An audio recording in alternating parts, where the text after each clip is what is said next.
हर हर महादेव दोस्तों, ओम नमः शिवाय।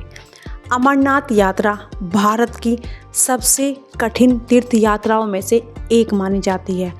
बर्फ़ से ढके रास्ते, ऊंचे पहाड़, तेज हवाएं और फिर भी लाखों श्रद्धालु हर साल इस यात्रा पर निकलते हैं, सिर्फ एक झलक पाने के लिए शिवलिंग की और शायद उन दो कबूतरों की। वैज्ञानिक दृष्टि से देखें तो इतनी ऊंचाई और ऐसे तापमान में पक्षियों का जीवित रहना असंभव है। ना वहाँ अन्न है, ना घोंसला, ना ही कोई गर्मी। लेकिन शायद यही तो है ईश्वर का खेल, जो मानव समझ से परे है। वही चमत्कार है।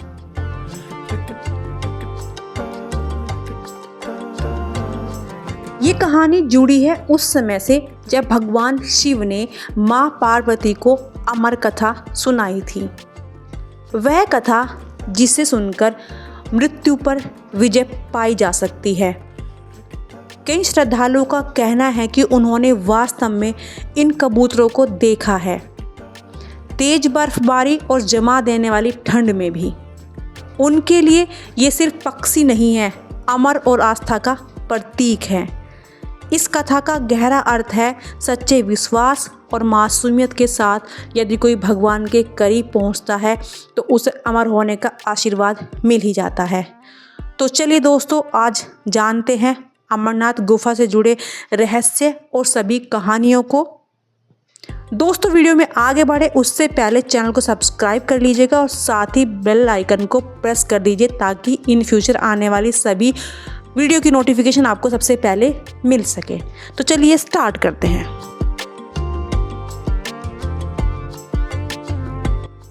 दोस्तों, आज हम बात करेंगे श्री बाबा अमरनाथ गुफा के बारे में कि किस प्रकार भगवान भोलेनाथ के दर्शन यहाँ हिमलिंग रूप में होते हैं। पौराणिक कथाओं के अनुसार भगवान भोलेनाथ ने माता पार्वती को इसी गुफा में अमर कथा का रहस्य बताया था, जिस कारण से इस पावन गुफा का नाम अमरनाथ गुफा पड़ा और हिमलिंग रूप में भगवान भोलेनाथ के दर्शन होने के कारण इन्हें बाबा बर्फानी के नाम से भी जाना जाता है। दोस्तों, कहते हैं कि जितना पुण्य काशी में बाबा विश्वनाथ के दर्शन और पूजन से होता है, उससे 10 गुना और प्रयागराज से 100 गुना तथा नैमिषारण्य से 1000 गुना पुण्य बाबा अमरनाथ के दर्शन से मिलता है। ऐसी भी मान्यता है कि इस पावन स्थान का नाम 51 शक्तिपीठों में से एक है, जहां माता सती का कंठ गिरा था।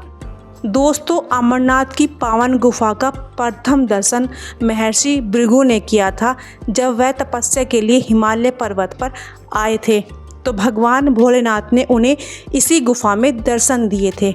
दोस्तों, इस गुफा का नाम अमरनाथ गुफा क्यों पड़ा, इसके पीछे भी एक प्राचीन और पौराणिक कथा है।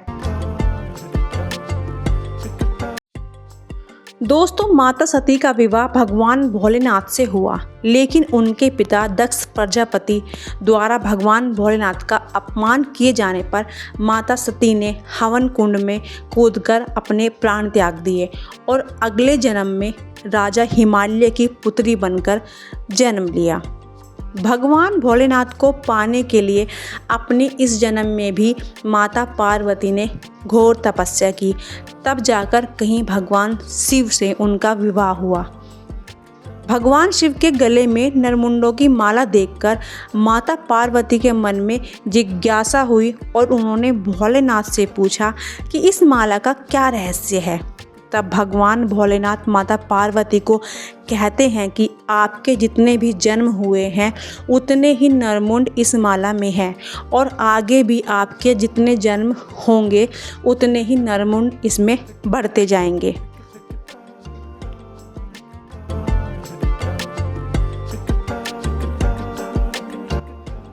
दोस्तों, ये सुनकर माँ पार्वती भोलेनाथ से कहने लगी, हे भोलेनाथ, हर जन्म में मेरा आपसे ही नाता है, फिर मुझे बार बार जन्म क्यों लेना पड़ता है। आप कोई ऐसा उपाय करें जिससे मैं भी आपके जैसे अमर हो जाऊं और मुझे भी आपसे कभी बिछड़ना ना पड़े। माता पार्वती के बार बार आग्रह करने पर भगवान भोलेनाथ मान गए और कहने लगे, हे देवी, यदि आप अमर गाथा का रहस्य जान लोगी तो आपको जन्म मरण के बंधन से मुक्ति मिल जाएगी। दोस्तों, ये सुनकर माता कहने लगी, हे भोलेनाथ, फिर क्यों ना आप मुझे अमर कथा सुनाकर युगों युगों तक अपनी सेवा का अवसर प्रदान करें। मुझ पर इतनी कृपा अवश्य करें और मुझे अमर कथा सुनाकर कृतार्थ करें।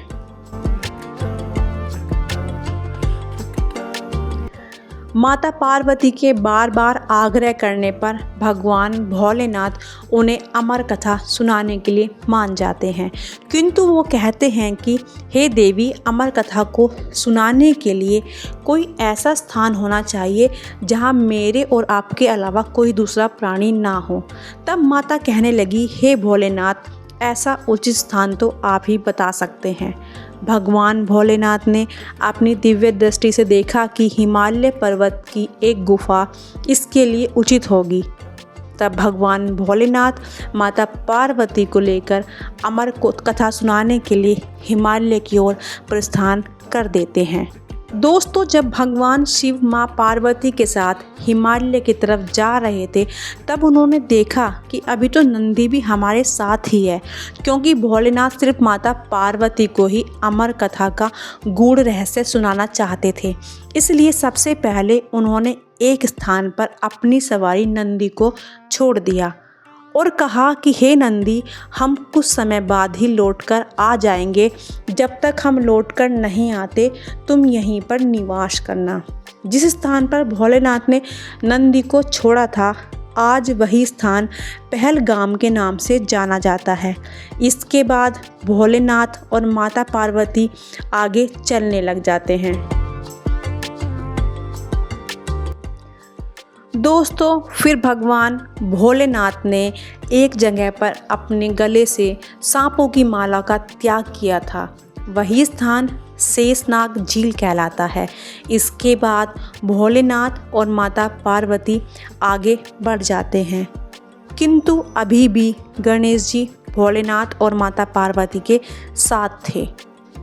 अब एक स्थान पर आकर भोलेनाथ ने गणेश जी से कहा कि हे पुत्र, अब तुमको भी यहीं रुकना होगा। दोस्तों, जिस स्थान पर भगवान भोलेनाथ ने गणेश जी को छोड़ा वह स्थान गणेश टॉप के नाम से जाना जाता है। गणेश जी को छोड़ने के बाद अब भगवान भोलेनाथ और माता पार्वती आगे बढ़ने लगते हैं। दोस्तों, फिर रास्ते में एक जगह पर भगवान शिव पंच तत्वों को भी अपने से अलग कर देते हैं और आज ये जगह पंचतरणी के रूप से जानी जाती है। माता पार्वती और भोलेनाथ उसी पावन गुफा में प्रवेश कर गए जहाँ पर वो माता पार्वती को अमर कथा सुनाकर अमृतत्व प्रदान करना चाहते थे। भोलेनाथ ने जोर जोर से डमरू बजाकर उद्घोष किया कि कोई भी प्राणी यहाँ नहीं रहे। ये सुनकर सभी पक्षी, सभी पशु जो भी वहाँ पर थे, सबने गुफा को छोड़ दिया। अब भगवान भोलेनाथ माता पार्वती से कहने लगे, हे देवी, अब यहाँ पर कोई भी प्राणी शेष नहीं है। अब मैं तुम्हें अमर कथा का रहस्य सुनाऊंगा, बस तुम हुंकार भरते जाना। भगवान भोलेनाथ इतना कहकर माता पार्वती को अमर कथा सुनाने लग जाते हैं और माँ गौरा भी साथ साथ हुंकार भरती जाती है।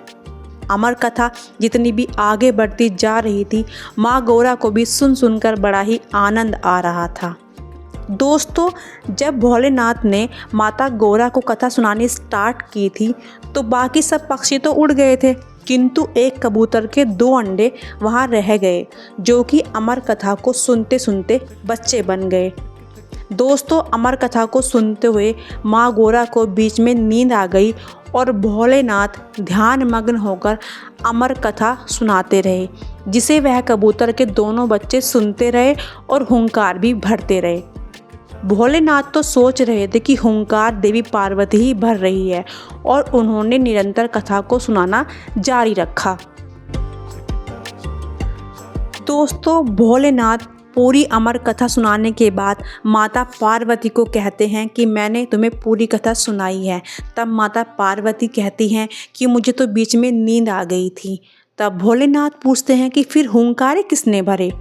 तभी माँ पार्वती और भोलेनाथ देखते हैं कि गुफा के द्वार पर 2 कबूतर बैठे हुए हैं। जब भोलेनाथ ने जान लिया कि अमर कथा को 2 कबूतरों ने सुन लिया है तो वे उन पर बहुत क्रोधित हुए और उनका वध करने के लिए अपना त्रिशूल उठा लिया। भोलेनाथ को क्रोधित देखकर दोनों कबूतर उनके चरणों में गिर पड़े और क्षमा याचना करते हुए बोले, हे भोलेनाथ, आपके श्रीमुख से अमर कथा सुनकर हमें अमृत का प्राप्त हुआ है। आप चाहे तो हमें भस्म भी कर सकते हैं, किंतु भोलेनाथ ये आपके द्वारा सुनाई गई अमर कथा का उल्लंघन होगा। इसमें हमारा कोई दोष नहीं है। जब आपने सभी प्राणियों को यह स्थान छोड़ने का आदेश दिया था उस समय हम अंडे में ही थे, वरना आपके आदेश का उल्लंघन करना हमारे बस में नहीं है। हम आपकी शरण में हैं, हमारी रक्षा करो। उनकी करुण पुकार सुनकर भोलेनाथ ने उन्हें क्षमा कर दिया और कहा कि आज से तुम्हारा निवास मेरी इसी गुफा में रहेगा और जिसको भी तुम्हारे दर्शन होंगे वे भक्त बड़े ही भाग्यशाली होंगे।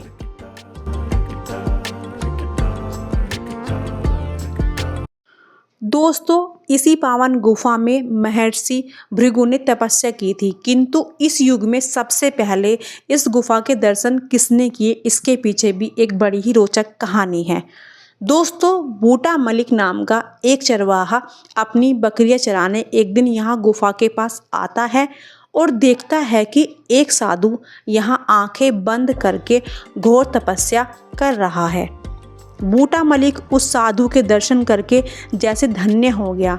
उसके बाद उस साधु ने बूटा मलिक को कोयले से भरा एक थैला दिया और कहा कि सर्दी बहुत है, यह कोयला सिगड़ी जलाने के काम आएगा। बूटा मलिक ने घर पहुंचकर कोयले के उस थैले को खोल कर देखा तो उसमें सोना, चांदी और अनमोल रत्न निकले।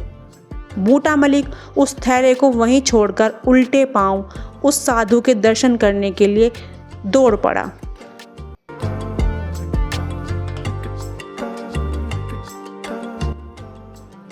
बूटा मलिक जब उस स्थान पर वापस आया तो वो साधु वहाँ नहीं थे और गुफा के अंदर एक हिमलिंग बना हुआ था। बूटा मलिक ने हिमलिंग के दर्शन किए और बहुत खुश होकर नीचे आके सबको पूरी कहानी बताई।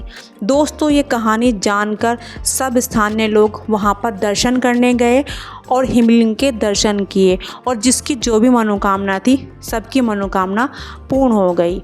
दोस्तों, कहा जाता है कि 1850 में सबसे पहले बूटा मलिक नाम के एक मुस्लिम गडरिये ने सर्वप्रथम हिमलिंग के दर्शन किए थे।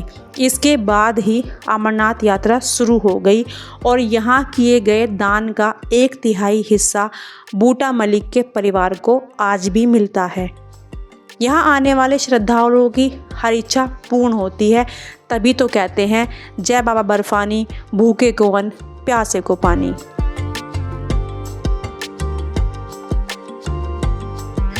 दोस्तों, आप जब भी अमरनाथ यात्रा जाएं तो अपने आसपास ध्यान रखें, क्या पता आपको भी इस पवित्र, पावन और अमर कबूतर जोड़े के दर्शन हो जाएं।